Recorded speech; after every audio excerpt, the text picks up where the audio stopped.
Welcome to the Global Interview. Thank you for listening. This is where you can keep up to date with all the latest news and information direct from leading creatives, leaders, and thinkers. We can help to keep you right up to date with all the latest information from interesting people who make a real difference in this globally connected world. You can find out more about the show at theglobalinterview.com. Enjoy the episode. IT industry veteran Phil Worms is the CEO of Glasgow-based Frog Systems, a mental wellness software company that harnesses the power of lived experience video to deliver messages of hope and support to those struggling with life's challenges.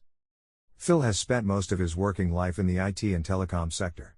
He has enjoyed a variety of senior roles in events, product and service design, project management, marketing and change management with companies such as BT, Centrica IOMart Group and VAR Tech. Recognizing the influence that the embryonic internet would have on our lives, Phil founded the UK's first online gift delivery business in 1997, winning the UK's inaugural e-commerce award. A passion for providing young people with opportunities led to him creating an extracurricular digital skills charity for under-16s, the Digital Extra Fund, in 2017 on behalf of the Scottish Government. Phil has sat on several national and parliamentary advisory committees discussing issues as wide-ranging as the universal provision of broadband access to online child safety initiatives. He regularly contributes to trade publications and national newspapers as a trustee of the Carers Trust and a Fellow of the Royal Society of Arts. Tell us about your current role and what you like about your career/role or areas of focus. Frog's mission is to ensure that everyone has access to stories of hope and relevant support, providing individuals with the inspiration to recover from personal problems and health issues. People perform better, at university, at work, on a sports field, when they have a purpose, are confident, motivated, and completely focused on being the best they can be. Good mental health underpins this. At Frog, we have developed the first dedicated mental health and well-being video platform to utilize the lived experience's power to communicate positive messages of hope and support. From those that have survived dark times to others who are facing their own personal challenges. Prevention is at the heart of Frog's platform. To create a compassionate and empathetic society, we must normalize the ability to speak up and reduce mental health stigma. Uniquely, the software signposts the end user automatically to their nearest local support and services, the UK or international, related to the video's content, at the point of need, eliminating frustration, and additional internet searches. The software can be fully customized, personalized, and licensed by any organization that has a duty of care. The benefits of Frog are twofold. The end user receives the encouragement and inspiration to seek support, whilst the organization accesses Frog's real-time anonymized datasets, gaining early insight into the potential levels and types of health-related issues that may exist within it. As CEO of a startup, my primary task is to ensure that we keep the lights on, that we have sufficient runway to develop the brand, product, pipeline to generate revenues. Establishing tight financial controls allied with a solid metrics-driven culture has been a key challenge. We've recently market launched, so facilitating constant two-way communication between the team, the board and shareholders, which is essential to ensure everyone understands their role in relation to the overall company objectives and remain excited about where the company is headed. What inspires you, motivates you, helps you to make each day count? A sense of purpose, particularly in the knowledge that the work we are undertaking at Frog can potentially make a real difference to people's well-being. Outside of your professional work area, what hobbies or interests do you have, or what other areas of your life are of real importance to you? Time with my family is very important to me. Having moved to Scotland's beautiful west coast over 20 years ago, I am fortunate to have breathtaking scenery on my doorstep. There is nothing better than a couple of hours spent walking through the glens, or around the sea lochs, to clear the mind and recharge the batteries. I have managed to keep my love for Chelsea Football Club and live music from my youth. When it comes to your life-chosen career, is there a phrase, quote, or saying that you really like? We cannot direct the wind, but we can adjust the sails. This quote originates in the mid-19th century but has been attributed to many different people over the years. I like both its simplicity and the notion that no matter what challenges life presents, you still can, through your own actions, determine and influence the path or journey you take. What are you most proud of in your life? Pride is not really a term that sits comfortably with me, but professionally when I look back, I think I will derive the greatest satisfaction from achieving the career that I have enjoyed without formal training or qualifications, demonstrating that desire, hard work, and taking opportunities when they present themselves can pay off. What do you wish you had known when you started out? A couple of lessons eventually learned. Firstly, you do not need to try to please everyone, and secondly, that time is a precious commodity, spend it wisely.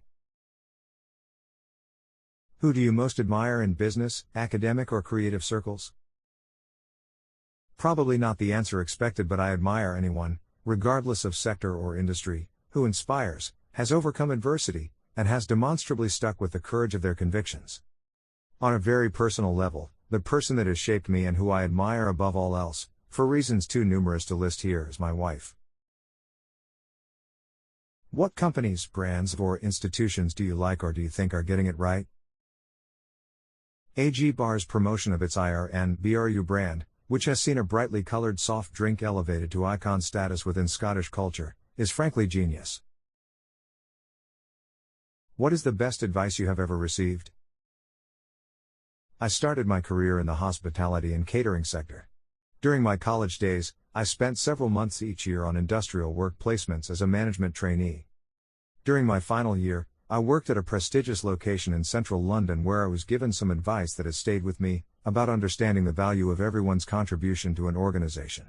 And it was simply this: if you had me phoned in sick this morning, we'd have comfortably coped without you. If the kitchen porter had phoned in sick, we'd have needed to get a replacement in by 9 a.m.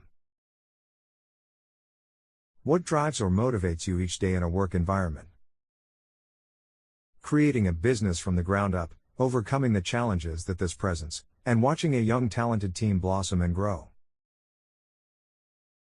What are your thoughts on the future of social media?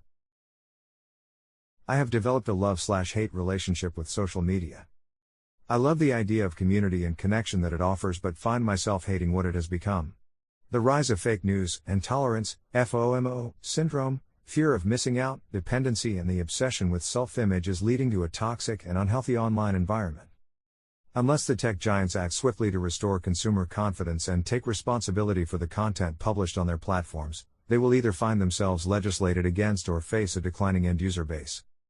It speaks volumes for their priorities that a clip of a footballer scoring a goal can be removed almost instantly for infringing copyright laws, but racial abuse aimed at the same footballer can remain published until the platform is basically shamed into acting.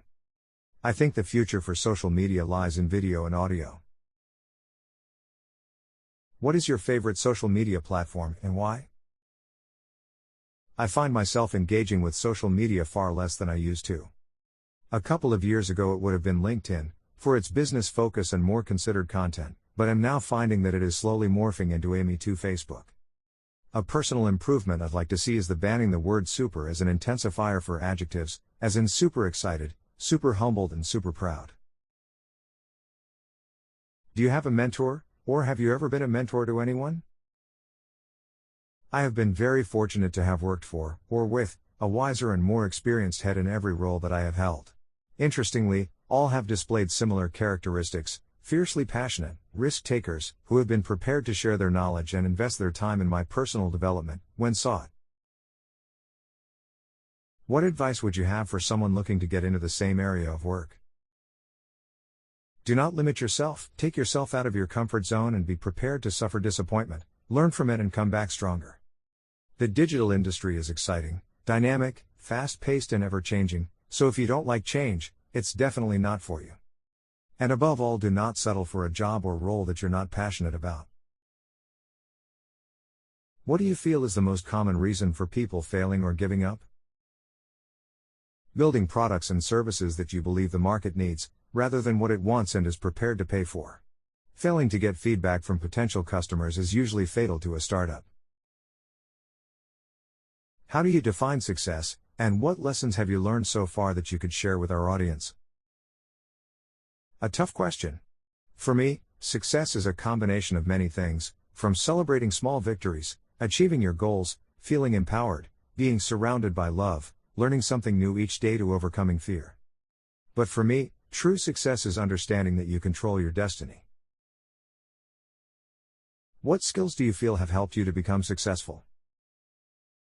I'm ridiculously optimistic, which can be both a blessing and a curse.